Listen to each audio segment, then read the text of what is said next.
यशस्वी प्रधानमंत्री नरेंद्र मोदी जी निर्देश क्रमे आज समग्र भारतवर्ष तथा आम राज्य में जातीय आयुर्वेद दिवस पालन करा जाउछि। भुवनेश्वर स्थित जयदेव भवन ठारे आयोजित राज्य स्तरीय आयुर्वेद दिवस पालन अवसर में माननीय मुख्यमंत्री श्री मोहन चरण माझी जोगदे आयुर्वेदर सूचना पत्रिका उन्मोचन करथिले।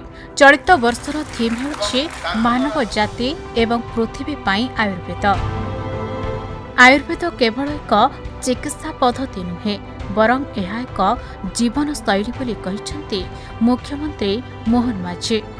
आम उद्देश्य होची आयुर्वेद को केवल एक चिकित्सा प्रणाली नुहे खाली चिकित्सा प्रणाली भीतर रखा नुहे बरं समग्र मानव जातिर कल्याण आमर ज्ञान और दार्शनिक दृष्टिकोण उपस्थापित करने ये बड़ गुरुदायित्व आज विभाग